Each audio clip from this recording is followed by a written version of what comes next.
So today we're moving on to topic 11, which is all about angles. They may not necessarily be triangles, which is what we just finished with the Pythagorean theorem, but you will be working with angles. So remember, an angle is like the corner of something that's bent.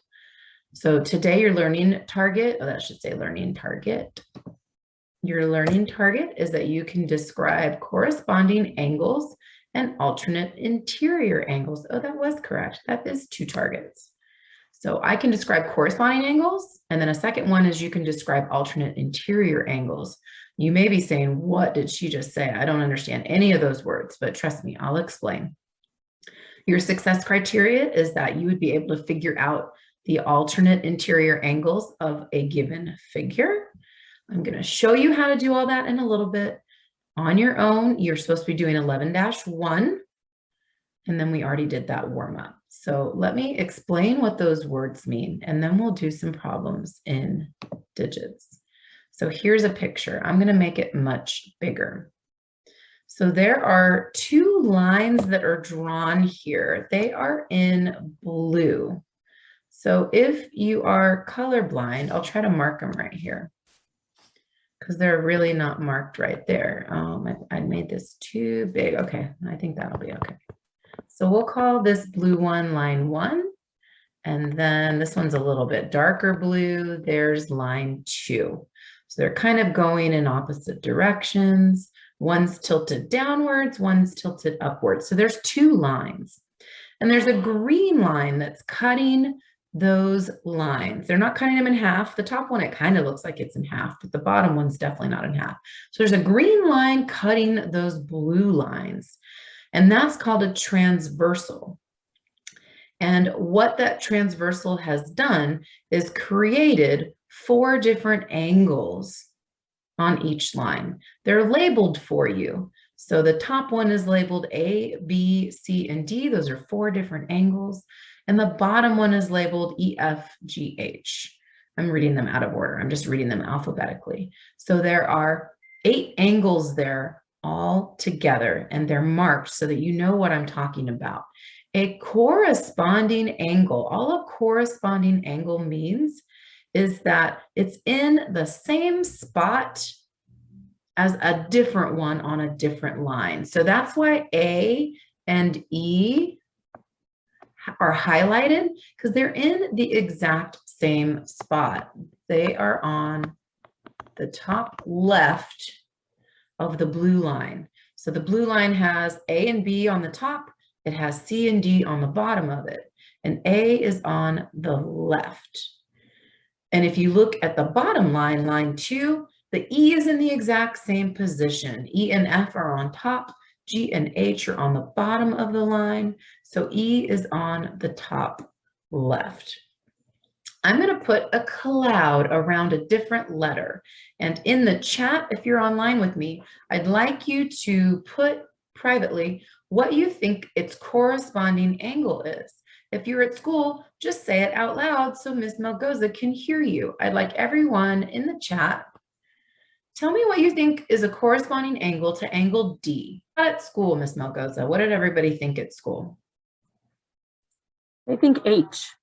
And that is what everybody has online as well. And you all are correct. So that would be on the bottom right.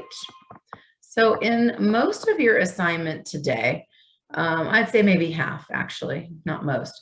About half your assignment is just, okay, well, what's in the same position? There's no real math. You just use your eyeballs and you figure out that A corresponds with E, B corresponds with F, C corresponds with G, and D corresponds with H. You're just looking at directions. Where are they located? There's also something called alternate interior angles. And what that means is that they are specifically on the inside of the 2 lines. So instead of comparing one to the other, you have to look at both at the same time. So I am, again, going to try to label this a little bit better. We'll call that line 1 again. We'll call this bottom one line 2. And what interior means. Hopefully you know what interior means, because it's not just a math word. Like if you're talking about the interior of a car, we're talking about the inside. So interior means inside, and alternate means like every other one. So if you look right here at line 1 and line 2, the inside of the two lines is in that big oval that I just made. So C and D and E and F, they're all inside the line. So if you were holding your hands up, inside your hands would be between right here. So the C, the D, the E, and the F are the interior angles. The alternate interior angles are always diagonally across from each other. So that's why C and F are highlighted, because they would be diagonally across from each other. If you're online with me in the chat, please tell me what you think the other, because there's two pairs.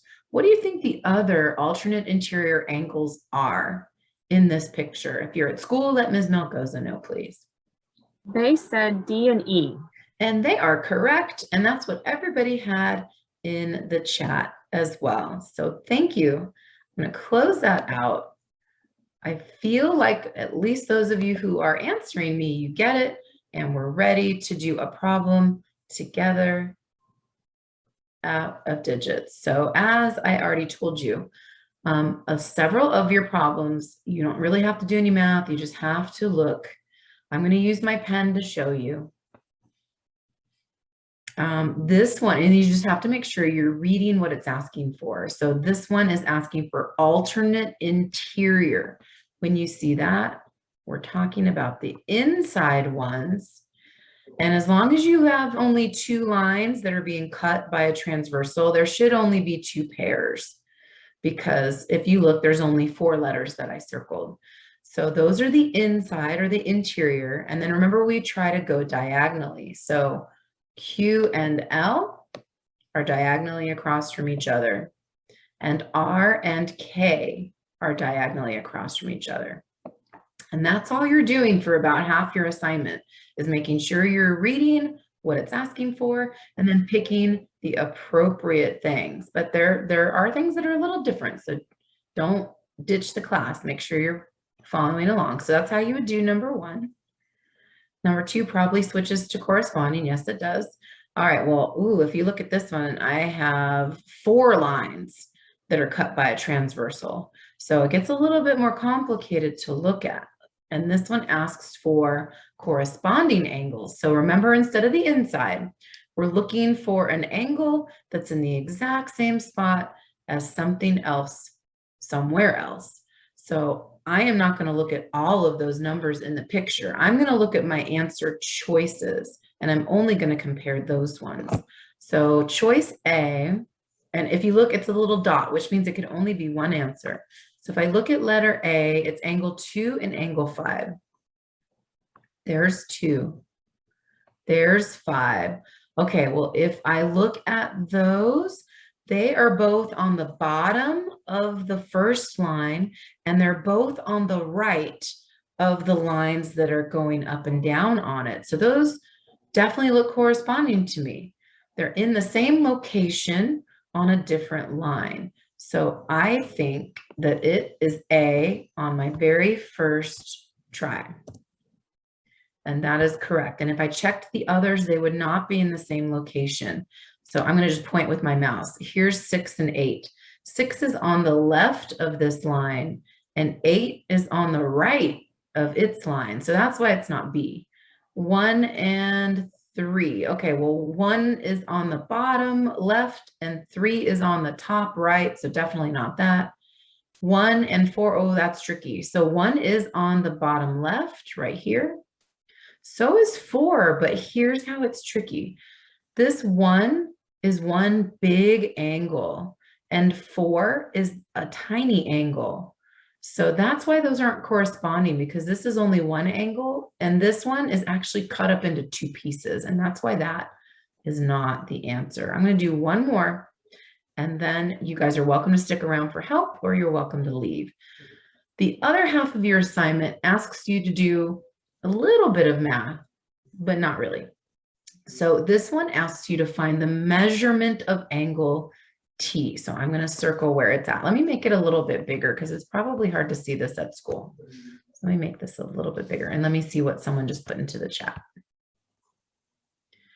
Does it mean the answer has to be parallel with each other? No, I believe that's the lesson that we're going to start on Thursday. So they do not have to be parallel. They just have to be corresponding or alternate interior. But I believe the ones that ask you for measurement, they are going to be parallel, but they don't bring the word up. But that's a good question to ask. Okay, so here we go. Really, really big for people at school who may not be able to see. All right, so here's T. It's asking for T. So you've got two options to check. I can do alternate interior, which would be W. Okay, well, W's not, there's nothing there. So I have no idea the angle measurement of T or W because there's no information. So looking at its alternate interior angle does not help. But if I try to look for the corresponding, so T is on the bottom left and X is also on the bottom left. So those are corresponding angles. So if they are corresponding and they are parallel, but you guys don't need to know about parallel till tomorrow, but they're going to be parallel. As long as you have an answer for one of them, it's the same answer for the other. So my corresponding angle to T is X. I know X, it's 144. That means T is 144 as well. That's the other half of what you're doing today. You're either labeling or you're just looking for something that's in the same spot. If you notice, Y is labeled right here. So if you had put 36, you wouldn't have been right because Y doesn't correspond to T. It's also not alternate interior to T.